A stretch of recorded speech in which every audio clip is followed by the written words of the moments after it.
എല്ലാവർക്കും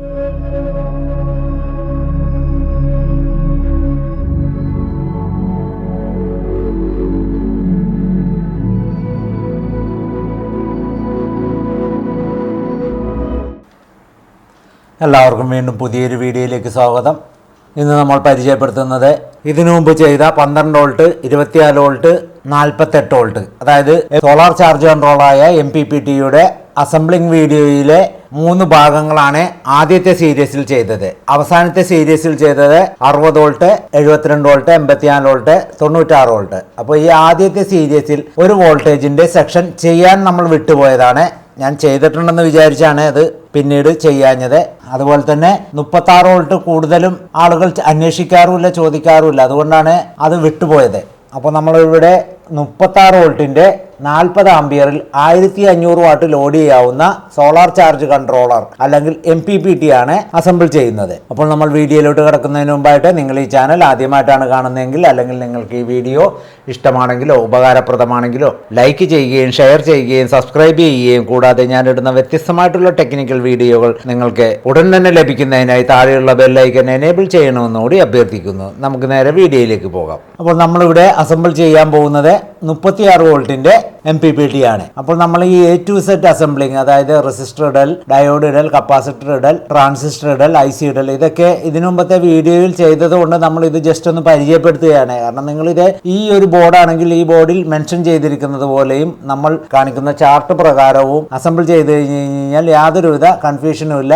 board simple ആയിട്ട് on ആവുന്നതാണ്. അപ്പോൾ നമ്മൾ 24 വോൾട്ട് കഴിഞ്ഞ് കഴിഞ്ഞാൽ അടുത്ത സെക്ഷൻ 36 വോൾട്ട് ആണ്. അതായത് 3 ബാറ്ററി വെച്ചിട്ട് പ്രവർത്തിക്കുന്ന ഒരു MPPT ആണ്, അല്ലെങ്കിൽ ഇൻവെർട്ടർ ആണ്. ആ ഇൻവെർട്ടറിന്റെ ബാറ്ററി ചാർജ് ചെയ്യുന്നതിന് വേണ്ടിയാണ് നമ്മൾ ഇവിടെ 36 വോൾട്ട് 40 ആംപിയറിന്റെ 1500 വാട്ട് MPPT അസംബിൾ ചെയ്യുന്നത്. അപ്പോൾ നമ്മളിവിടെ കാണിച്ചിരിക്കുന്നത് 36 വോൾട്ട് 40 ആംപിയർ 1500 വാട്ട്. ഇപ്പോൾ ഇതിന് പകരം നിങ്ങൾ 36 വോൾട്ട് 60 ആംപിയർ ആണ് ഇവിടെ ചെയ്യുന്നതെങ്കിൽ ഇവിടെ 2000 വാട്ട് പാനൽ കണക്ട് ചെയ്യാവുന്നതാണ്. അപ്പോൾ നമ്മളിവിടെ 36 വോൾട്ട് 40 ആംപിയർ ചെയ്തപ്പോൾ ഇവിടെ സിംഗിൾ ടൊറോയിഡ് ആണ് ഉപയോഗിച്ചിരിക്കുന്നത്. 60 ആംപിയർ ആണെങ്കിൽ ഇവിടെ ഡബിൾ ടൊറോയിഡ് ആണ് യൂസ് ചെയ്യേണ്ടത്. ഇനി നമുക്ക് ഇതിൽ മാറ്റം വന്നിരിക്കുന്നത് എന്തൊക്കെയാണെന്ന് നോക്കാം. അപ്പോൾ 48 വോൾട്ട് ചെയ്തതിൽ ചെറിയൊരു വ്യത്യാസം മാത്രമേ ഉള്ളൂ. 40 ആംപിയറിൻ്റെയിലായ സിംഗിൾ ടൊറോയിഡ് ആണിത്.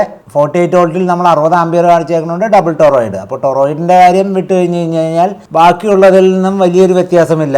നമ്മൾ ഈ SMBS സൈഡിൽ യാതൊരുവിധ മാറ്റവുമില്ല. അപ്പോൾ അത് 48 വോൾട്ടിന് വേണ്ടി ചെയ്തിരിക്കുന്ന SMBSന്റെ സെക്ഷൻ തന്നെയാണ്. അതേപോലെ സോളാർ സെക്ഷനിലും ഇവിടെ വന്നിരിക്കുന്ന 2 വാട്ട് റെസിസ്റ്റർ 33K, അതേപോലെ SMBSന്റെ 3 റെസിസ്റ്ററിന്റെ ഇടയിൽ വരുന്ന 2 വാട്ട് റെസിസ്റ്റർ 33K തന്നെയാണ്. പിന്നെ വ്യത്യസ്തമായിട്ട് വരുന്നത്, പിന്നെ ഇതിൽ ഒരു വ്യത്യാസമായിട്ടുള്ളത് സോളാർ സെൻസിങ്ങും ബാറ്ററി സെൻസിങ്ങും ആണ്. ബാറ്ററി സെൻസിങ് നമ്മൾ ഇവിടെ ഇട്ടിരിക്കുന്നത് 33Kയും ഈ ഭാഗത്ത് ഇട്ടിരിക്കുന്നത് 33Kയുമാണ്. അതേപോലെ സോളാർ സെൻസിങ് ഈ ഭാഗത്ത് ഇട്ടിരിക്കുന്നത് 82Kയും ഈ ഭാഗത്ത് ഇട്ടിരിക്കുന്നത് 220Kയുമാണ്. ബാക്കി 48 വോൾട്ടിന്റെ സെക്ഷൻ തന്നെയാണ്. അപ്പോൾ നമ്മളിവിടെ 36 വോൾട്ട് 40 ആംപിയർ ആയതുകൊണ്ട് സിംഗിൾ ടൊറോയിഡിലാണ് ഇത് വർക്ക് ചെയ്യുന്നത്.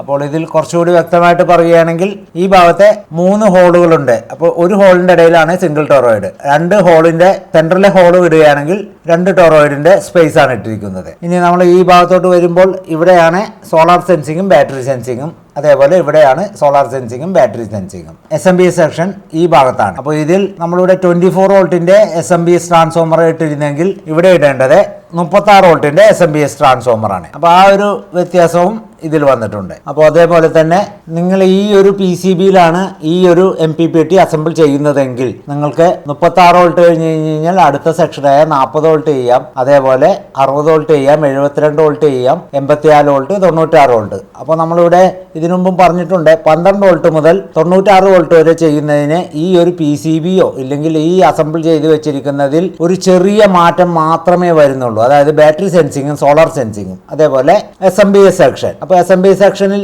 2 ചെറിയ റെസിസ്റ്ററിന്റെ വ്യത്യാസം മാത്രമേ ഉള്ളൂ. പിന്നെ വരുന്നത് SMBS ട്രാൻസ്ഫോമർ ആണ്. അപ്പോൾ SMBS ട്രാൻസ്ഫോമർ നിങ്ങൾ ഏത് വോൾട്ടിനാണോ ചെയ്യുന്നത് ആ വോൾട്ടിനനുസരിച്ചുള്ള SMBS ട്രാൻസ്ഫോമർ ഇട്ടാൽ മതി. ഓൾറെഡി നിങ്ങൾ ഇത് ഫുൾ അസംബിൾ ചെയ്ത് ഉപയോഗിച്ചുകൊണ്ടിരിക്കുകയാണ്. നിങ്ങളുടെ വീട്ടിലുള്ള ലോഡുകൾ കുറച്ചുകൂടി കൂട്ടണം, അതേപോലെ A to Z സാധനങ്ങൾ വർക്ക് ചെയ്യണം. അതുകൊണ്ട് നമുക്കിത് വോൾട്ടേജ് ഒന്ന് കൂട്ടണം. ഇപ്പോൾ 36 48 ആക്കണം, ഇല്ലെങ്കിൽ അതിലോ മുകളിലോട്ടുള്ളതൊക്കെ ആക്കണമെന്ന് തോന്നിക്കഴിഞ്ഞ് കഴിഞ്ഞാൽ നിങ്ങൾക്ക് ആകെ കൂടി ചെയ്യാനുള്ളത് ഈ ബാറ്ററി സെൻസിങ്ങും സോളാർ സെൻസിങ്ങും ചാർജിങ് റെസിസ്റ്ററും അതേപോലെ SMPS ട്രാൻസ്ഫോമർ, SMPSൽ വരുന്ന 2 ചെറിയ റെസിസ്റ്ററും മാത്രം മാറ്റിയാൽ മതി. ബാക്കി ഒന്നും മാറ്റണ്ട. അപ്പൊ നിങ്ങളിത് 36 വോൾട്ട് 40 ആംപിയർ, 36 വോൾട്ട് 60 ആംപിയർ ചെയ്യുകയാണെങ്കിൽ വലിയൊരു മാറ്റം വരുന്നില്ല, ചെറിയൊരു മാറ്റം മാത്രമേ വരുന്നുള്ളൂ. അപ്പോൾ എപ്പോഴും നിങ്ങൾ ചെയ്യുമ്പോൾ ഹയർ KVയിലോട്ട് ഉപയോഗിക്കാനുള്ള ഒരു പദ്ധതിയിൽ പ്രകാരമാണ് ചെയ്യേണ്ടത്. അതായത് ഈ 36 വോൾട്ട് ആയാലും 12 വോൾട്ട് ആയാലും 24 വോൾട്ട് ആയാലും 48 വോൾട്ട് ആയാലും നിങ്ങളത് 60 ആംപിയറിൻ്റെ ചെയ്തിട്ട് കഴിഞ്ഞ് കഴിഞ്ഞാൽ പിന്നീട് മാറ്റം വരുത്തുമ്പോൾ ഒരു 150 രൂപയുടെ ചിലവേ വരുന്നുള്ളൂ, വേറെ ഒരു ചിലവും വരുന്നില്ല. അപ്പോൾ നമുക്ക് ഈ MPPT കളയാതെ തന്നെ ഹയർ KVയിലോട്ട് പോകുമ്പോൾ ഉപയോഗിക്കാവുന്നതാണ്. ഇനി നമുക്ക് ഈ ഒരു അസംബിൾ ചെയ്ത ബോർഡ് ഓൺ ചെയ്ത് നോക്കാം. അപ്പോൾ ഓൺ ചെയ്ത് നോക്കുന്നതിന് മുമ്പായിട്ട് നമുക്ക് ആദ്യമായിട്ട് ഇതിന്റെ ബാറ്ററി വോൾട്ട് ഒന്ന് നോക്കാം. ബാറ്ററി വോൾട്ട് നോക്കുന്നതിനായിട്ട് മൾട്ടിമീറ്റർ DC റേഞ്ചിൽ ഇടുക. 37 വോൾട്ട് ഉണ്ട്. ഇനി പവർ ഓൺ ചെയ്യാം. ഇപ്പോൾ ഇവിടെ ബിഗിനിങ് വന്നിട്ടുണ്ട്. ഇനി battery flux full cut off ആണ്, 42.6 വോൾട്ടാണ്. Logo name, solar volt, battery volt, charging current, total kilo watt, logo name, ഇതിങ്ങനെ റോൾ ചെയ്ത് വന്നുകൊണ്ടിരിക്കും. ഇനി നമുക്ക് ഇതിൻ്റെ സെറ്റപ്പിൽ ഒന്ന് കയറി നോക്കാം. സെറ്റപ്പ് സ്വിച്ച് കണക്ട് ചെയ്ത് എൻ്റർ ബട്ടൺ പ്രസ് ചെയ്ത് പിടിക്കുമ്പോൾ സെറ്റപ്പ് ആക്ടിവേറ്റ് ആവുന്നതാണ്. അപ്പോൾ ഇവിടെ കൂളിംഗ് ഫാനും വർക്ക് ചെയ്തിട്ടുണ്ട്, സോളാർ ഇൻഡിക്കേറ്റർ വർക്ക് ചെയ്തിട്ടുണ്ട്, ചാർജിങ് ഇൻഡിക്കേറ്റർ വർക്ക് ചെയ്തിട്ടുണ്ട്, ഓട്ടോ സോളാർ ഇൻഡിക്കേറ്റർ വർക്ക് ചെയ്തിട്ടുണ്ട്. അപ്പോൾ ഒരു കാര്യം പ്രത്യേകം ഒന്ന് പറയാനുള്ളത്, ഈ ഓട്ടോ സോളാർ സ്വിച്ച് ഇൻഡിക്കേറ്റർ സെറ്റപ്പിൽ കയറുമ്പോൾ ഓൺ ആവുകയും ചെയ്യുന്നു. അപ്പോൾ അതുകൊണ്ട് നമ്മൾ ഇത് വർക്കിംഗ് സെക്ഷനിൽ നമ്മളിത് ക്യാബിനറ്റിലാക്കി ബാറ്ററിയിലൊക്കെ കൊടുത്ത് ഇൻവെർട്ടർ വർക്ക് ചെയ്യുമ്പോൾ ഇത് സെറ്റപ്പ് ചേഞ്ച് ചെയ്യുകയാണെങ്കിൽ ഓട്ടോ സോളാർ സ്വിച്ച് നിർബന്ധമായിട്ട് ഓഫ് ചെയ്യേണ്ടതാണ്. ഇനി നമുക്ക് അടുത്ത സെക്ഷനിലോട്ട് പോകും. ബാറ്ററി ബാങ്ക് ആണ്. എത്ര ബാറ്ററിയാണ് യൂസ് ചെയ്തിരിക്കുന്നത്? 3 ബാറ്ററിയുടെ വോൾട്ടേജായ 36 വോൾട്ടാണ് ഇവിടെ സെലക്ട് ചെയ്തിരിക്കുന്നത്. അടുത്തത് ബാറ്ററി വോൾട്ടാണ്. ബാറ്ററി കാലിബ്രേഷൻ ചെയ്യാനുള്ള ഒരു സെക്ഷനാണിത്. നമ്മളിത് കാലിബ്രേറ്റ് ചെയ്ത് വെച്ചിരിക്കുന്നതുകൊണ്ട് 37 വോൾട്ട് നമ്മൾ ഇതിനു മുമ്പ് ടെസ്റ്റ് ചെയ്തപ്പോൾ കണ്ട സെയിം വോൾട്ട് തന്നെ ഇവിടെയുണ്ട്. അടുത്തത് സോളാർ വോൾട്ടാണ്. സോളാർ വോൾട്ട് നമ്മളിവിടെ ഓൾറെഡി കണക്ട് ചെയ്തിട്ടില്ല. അടുത്ത സെക്ഷൻ SMPS വോൾട്ട് ആണ്. അടുത്തത് S0 ആണ്. ഈ S0 ഒക്കെ ഇതിനു മുമ്പത്തെ വീഡിയോയിൽ വളരെ വിശദമായിട്ട് പറഞ്ഞതുകൊണ്ടാണ് ഇതിനെക്കുറിച്ച് കൂടുതൽ പറയാത്തത്. അതേപോലെ S-പാനും അങ്ങനെ തന്നെയാണ്. അടുത്തത് കറണ്ട് സെലക്ഷൻ ആണ്. കറണ്ട് സെലക്ഷൻ നമ്മളിവിടെ 40 ആംപിയർ ആണ് കൊടുത്തിരിക്കുന്നത്. അപ്പോൾ 40 ആംപിയർ സെലക്ട് ചെയ്തിട്ടുണ്ട്. ഇനി ബാറ്ററി ഫ്ലക്സ്, അതായത് ഫുൾ കട്ട് ഓഫ് ആണ്. ബാറ്ററി ഫുൾ ചാർജ് ചെയ്ത് കട്ട് ആവുന്ന ഒരു റേഞ്ചാണിത്. 42.6 വോൾട്ട്. VOC മാക്സ് ആണിത്. നമ്മളിവിടെ യൂസ് ചെയ്തിരിക്കുന്നത് 100 വോൾട്ടിന്റെ മോസ്ഫെറ്റ് ആണ്. അതുകൊണ്ട് നമുക്ക് 100 വോൾട്ടിൽ താഴെ നിർത്തേണ്ടതുകൊണ്ടാണ് നമ്മൾ 96 വോൾട്ട് കൊടുത്തിരിക്കുന്നത്. ഇനി ഇവിടെ മോസ്ഫെറ്റ് 200 വോൾട്ടാണ്. അതായത് 60 ആംപിയർ ഹെവി യൂണിറ്റ് ആയിട്ട് ചെയ്യുകയാണെങ്കിൽ നമ്മളിത് 200 വോൾട്ടിനായിരിക്കും ചെയ്യുന്നത്. അതല്ല നമുക്ക് ഇവിടെ 60 ആംപിയർ മാത്രമാണെങ്കിൽ ഈ ടോറോയിഡ് മാത്രം ചേഞ്ച് ചെയ്താൽ മതി. അടുത്തതായിട്ട് റിലേ മിനിമം ആണ്. ഇത് റിസർവ് മോഡാണ്. റിസർവ് മോഡും നമ്മൾ ഇതിനു മുമ്പ് വീഡിയോയിൽ ഡീറ്റെയിൽഡ് ആയിട്ട് പറഞ്ഞതുകൊണ്ട് അതിലോട്ട് കൂടുതൽ കടക്കുന്നില്ല. നമ്മളിവിടെ 33 വോൾട്ടാണ് കൊടുത്തിരിക്കുന്നത്. റിലേ മാക്സ്, അതായത് ബാറ്ററി ചാർജായി ലൈവിലോട്ട് പോകുന്ന ഒരു മോഡാണിത്. അടുത്തത് കിലോ വാട്ട് സെലക്ഷൻ, അത് 1.0 ആണ് ഇടുന്നത്. എന്നാലേ നമുക്ക് സ്റ്റാർട്ടിങ്ങിൽ 0യിൽ തുടങ്ങുകയുള്ളൂ. അടുത്തത് ഓട്ടോ EN. ഈ ഒരു പ്രോഗ്രാം റൺ ചെയ്യുന്ന 2 മോഡുകളുണ്ട്, 1X, അതേപോലെ അടുത്തൊരു മോഡും കൂടിയുണ്ട്. നമ്മളിത് കൂടുതലും യൂസ് ചെയ്യുന്നത് 1X ആണ്. ഇനി അടുത്ത ഒരു പ്രസ്സോടുകൂടി നമ്മൾ ഇതിൽ എന്തെങ്കിലും ചേഞ്ചുകൾ വരുത്തിയിട്ടുണ്ടെങ്കിൽ അത് സേവ് ആവുന്നതാണ്. അതല്ലാന്നുണ്ടെങ്കിൽ ഇപ്പോൾ കയറിയ സെക്ഷനിൽ യാതൊരു മാറ്റം വരുത്തിയിട്ടില്ലെങ്കിൽ പഴയ പോലെ തന്നെ ഇരിക്കും. നമുക്ക് അടുത്ത ഒരു പ്രസ്സോടുകൂടി കൂളിംഗ് ഫാൻ ഓഫ് ആവുന്നതാണ്. ഈ ഇൻഡിക്കേറ്ററുകളെല്ലാം ഓഫ് ആവുന്നതാണ്. ഇനി നമ്മൾ ഈ സോളാർ പാനലിൽ നിന്ന് കറണ്ട് കിട്ടിയാൽ മാത്രമേ ഈ സോളാർ ഓൺ ഇൻഡിക്കേറ്ററും അതേപോലെ ചാർജിങ് ഇൻഡിക്കേറ്ററും ഫംഗ്ഷൻ ചെയ്യുള്ളൂ. നമുക്കിനി സോളാർ ഒന്ന് ഓൺ ചെയ്യാം. ഇപ്പോൾ ഇവിടെ സോളാർ ഇൻഡിക്കേറ്റർ വന്നിട്ടുണ്ട്, അതേപോലെ ചാർജിങ് ഇൻഡിക്കേറ്റർ വന്നിട്ടുണ്ട്. ഇനി നമുക്ക് ഡിസ്പ്ലേയിൽ ചെക്ക് ചെയ്യാം. നമുക്കിവിടെ ചാർജിങ് കറണ്ട് വന്നിരിക്കുന്നത് 9 ആംപിയർ ആണ്. ടോട്ടൽ കിലോ വാട്ട് 0 ആണ്. ലോഗോ നെയിം ആണ്. Solar volt 69.4, battery volt 38.4, charging current ഏകദേശം 9 ആംപിയർ. അപ്പോൾ ഈ ഒരു സെക്ഷൻ ഇങ്ങനെ റൺ ചെയ്തുകൊണ്ടിരിക്കും. ചാർജിങ് നടന്നുകൊണ്ടിരിക്കുമ്പോൾ മോസ്ഫെറ്റുകൾ ചൂടായി കഴിയുമ്പോഴാണ് കൂളിംഗ് ഫാൻ വർക്ക് ചെയ്യുന്നത്. അത് എല്ലാവർക്കും അറിയാവുന്നതാണ്. നമുക്കിനി ഇതിന്റെ ചാർട്ടും PCB ഇമേജും നോക്കാം. ഇപ്പോൾ നമ്മളിവിടെ കാണുന്നത് 36 വോൾട്ടിന്റെ PCBയുടെ മെൻഷൻ ചെയ്തിട്ടുള്ള ഒരു ഇമേജാണ്. PCB4 heavy duty solar MPPT 36 volt 40 ampere.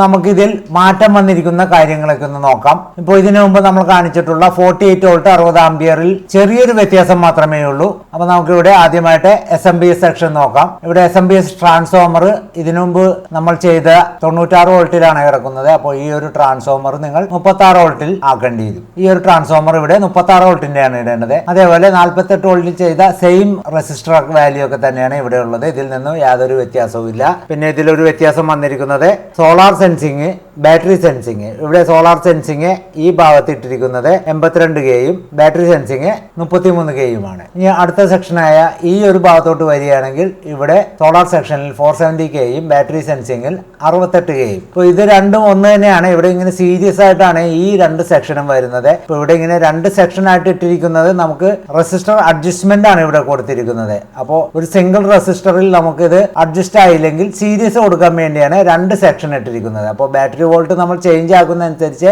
നമ്മളിവിടെ റെസിസ്റ്റർ ഒറ്റ വാല്യൂ കിട്ടാത്തത് കൊണ്ടാണ് ഇവിടെ രണ്ട് റെസിസ്റ്റർ സീരീസ് ആയിട്ട് ഇട്ടിരിക്കുന്നത്. ഇനിയിപ്പോൾ ഈ രണ്ട് റെസിസ്റ്ററിലും സിംഗിൾ ആയിട്ട് വരികയാണെങ്കിൽ ഒരു ഭാഗം ജമ്പർ ഇട്ടിട്ട് ഒരു റെസിസ്റ്റർ ഇട്ടാൽ മതി, അല്ലെങ്കിൽ ഡബിൾ ആക്കി ഇട്ട് കഴിഞ്ഞാൽ അങ്ങനെയും ചെയ്യാം. നമ്മളിപ്പോൾ ഒറ്റ വാല്യൂ കിട്ടാത്തത് കൊണ്ട് ഡബിൾ രണ്ട് റെസിസ്റ്റർ സീരീസ് ആണ് കൊടുത്തിരിക്കുന്നത്. അപ്പോൾ PCB ഇമേജിൽ പ്രത്യേകിച്ച് ഒരു മാറ്റമില്ല. അപ്പൊ നമ്മളിവിടെ മോസ്ഫെറ്റ് കൊടുത്തിരിക്കുന്നത് IRFP 4668. അപ്പൊ 40 ആംപിയർ ആണ് നിങ്ങൾ ഉപയോഗിക്കുന്നതെങ്കിൽ IRFP 4310 ഇട്ടാൽ മതി. ഈ ഒറ്റ ഒരു PCB ആണ് A to Z വോൾട്ടിലോട്ട് പോവുകയാണെങ്കിൽ ഈ 3668 തന്നെ ഇടുക. അപ്പൊ നിങ്ങൾക്ക് ഇതിൽ നിന്നും ചെറിയൊരു ഭാഗം മാത്രമേ, അതായത് ഈ solar sensing, battery sensing, SMPS side, ഇത്രയും മാത്രമേ ഇതിൽ ചേഞ്ച് വരുത്താനുള്ളൂ. ഇനി നമുക്ക് ഇതിന്റെ ചാർട്ട് ഒന്ന് നോക്കാം. കമ്പോണൻസിന്റെ ചാർട്ടാണ് നിങ്ങൾ ഇവിടെ കാണുന്നത്. Parts list four MPPT solar charge controller 36 volt 60 ampere. ഇവിടെ 60 ആംപിയർ എഴുതിയിരിക്കുന്നത് 40 ആംപിയർ ആക്കിയാൽ മതി. കമ്പോണൻസ് എല്ലാം സെയിം തന്നെയാണ്. നമുക്കിതിൽ MFR റെസിസ്റ്ററിൽ വരുന്ന കുറച്ച് വ്യത്യാസങ്ങൾ മാത്രമേ ഉള്ളൂ.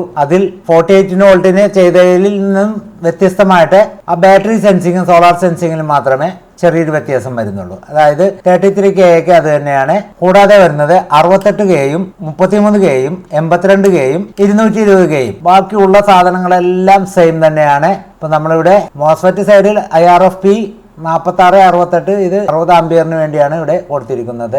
40 ആംപിയർ ആണെങ്കിൽ 4110 ഇട്ടാൽ മതി. അപ്പൊ അതേപോലെ തന്നെ ഇവിടെ SMPS സൈഡിൽ 36 വോൾട്ടിന്റെ SMPS ട്രാൻസ്ഫോമർ ആണ് മെൻഷൻ ചെയ്തിരിക്കുന്നത്. അപ്പോൾ ബാക്കി വോൾട്ട് വെതർ എല്ലാം ഒന്ന് തന്നെയാണ്. ഇങ്ങനെയാണ് നമ്മൾ 36 വോൾട്ട് 40 ആംപിയർ 1500 വാട്ട് ലോഡ് ചെയ്യാവുന്ന MPPTയുടെ PCB അസംബിൾ ചെയ്ത് റൺ ചെയ്യിക്കുന്നത്. വീണ്ടും മറ്റൊരു വ്യത്യസ്തമായിട്ടുള്ള ടെക്നിക്കൽ വീഡിയോയുമായി വരുന്നവരെ എല്ലാവർക്കും ഒരിക്കൽ കൂടി എൻ്റെ നന്ദി, നമസ്കാരം.